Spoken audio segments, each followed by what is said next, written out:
You've probably seen the videos. The $1 Walmart trick mechanics don't want you to know. A mysterious powder, a shadowy corporate cover-up, a 1989 memo from a filing cabinet in Indiana. Here's the thing, the core of that story is actually true. Washing soda does clean fuel injectors. The chemistry is real, the results are real. But those videos also get 3 important things dangerously wrong. And if you follow their instructions without knowing this, you could foul your oxygen sensors, clog your DPF filter, or cause rough running that you'll blame on everything except the advice you followed. My name is Jake. I've spent 11 years working on engines. And today I'm going to give you the complete, honest picture, the part that actually works, what the science really says, and the 3 mistakes the internet keeps making with this trick that turn a good idea into an expensive problem. Stay to the end, because I'll also show you the exact dosage table for every engine type, including small engines nobody ever covers. Let's start with the chemistry, because this is where most videos either oversimplify or get it flat wrong. Washing soda is sodium carbonate, Na2CO3. It is not baking soda. That's sodium bicarbonate, a completely different compound. It is not OxyClean. It is not borax. The product you want is Arm & Hammer Super Washing Soda, and the label should say 100% sodium carbonate. Here's what it actually does inside your engine. Fuel injector deposits. The varnish, carbon buildup, and paraffin wax that restrict your spray pattern are either weakly acidic or chemically neutral. Sodium carbonate, when it hits combustion temperatures around 400 to 600 degrees Fahrenheit, breaks down into sodium oxide, which is strongly alkaline. That triggers a reaction called saponification. The deposits essentially turn into a soft, soapy compound that burns away in the next combustion cycle. This is not folk chemistry. This is undergraduate organic chemistry. It's the same principle used industrially to descale boilers and heat exchangers for over 150 years. So yes, it works. The mechanism is legitimate. But here's where the internet gets reckless. Mistake number 1. Wrong dosage. The correct ratio is 1 teaspoon per 10 gallons for gasoline engines, 2 teaspoons per 10 gallons for diesel. That is it. Other videos either don't emphasize this strongly enough or bury it in the middle of a 20-minute story. Men watch these videos, think more equals better, and dump tablespoons into a small tank. What happens? Excess sodium carbonate doesn't fully combust. It leaves white ash deposits on your spark plugs.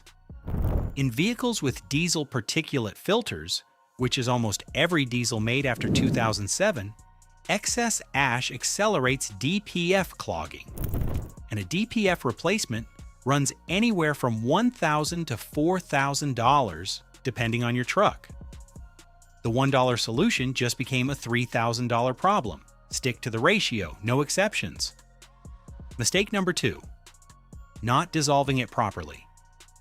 Sodium carbonate does not dissolve easily in cold gasoline. If you pour it directly into your tank without pre-mixing, it sinks to the bottom and sits there. You get uneven distribution. Localized high concentrations near the fuel pickup. And inconsistent results, the correct method. Measure your dose into a clean plastic bottle. Add about 10 ounces of the same fuel you're treating. Shake hard for 30 seconds until you have a uniform cloudy suspension. Then pour that into your tank before you fill up. The fresh fuel going in will mix it thoroughly. Mistake number 3. Not generating enough heat. This is the one that causes most failures. Sodium carbonate activates at around 400 degrees Fahrenheit. Your injectors at highway speed reach 550 to 650 degrees, your working range. But idling in your driveway gets you to maybe 250. Slow city driving gets you there intermittently at best. After you add the mixture, drive normally for 5 minutes to warm up. Then get on a highway and hold 65 miles per hour with cruise control for a solid 20 minutes. For diesel trucks, load the bed or run at 3/4 throttle. For lawn equipment and small engines, run at full throttle under load for 15 minutes.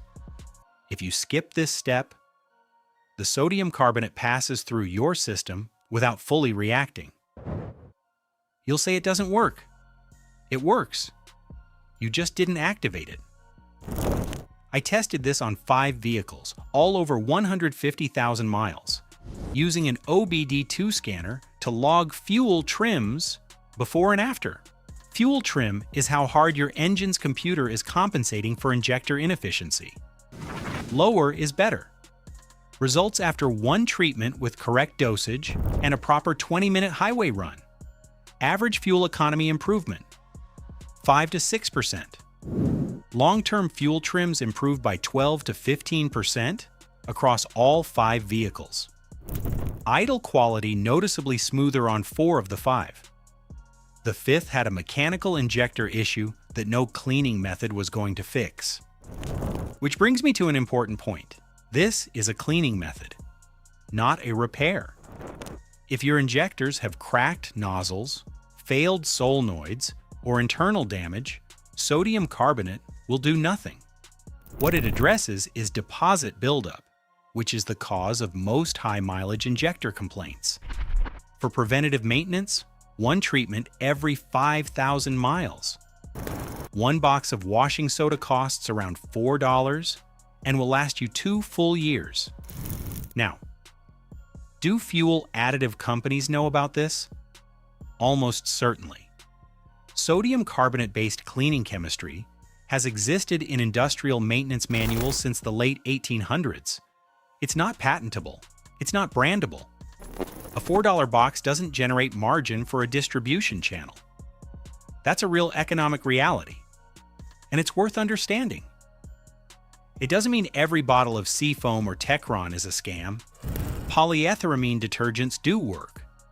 They work differently. And for some deposit types, they're genuinely effective. But they work more slowly, cost significantly more. And for basic carbon and varnish deposits, sodium carbonate is faster and cheaper. You don't need a conspiracy to explain why simple, cheap solutions don't get marketed. Marketing requires margin. That's just business. What you should take away is this. The information exists. It has always existed. And now you have it.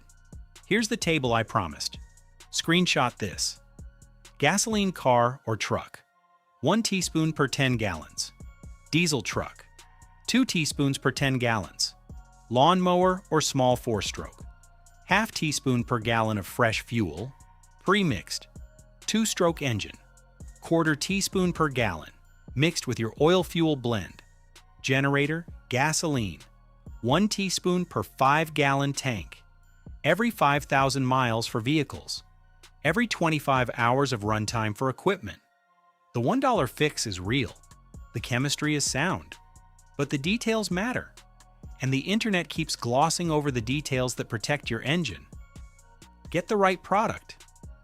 Arm & Hammer Super Washing Soda.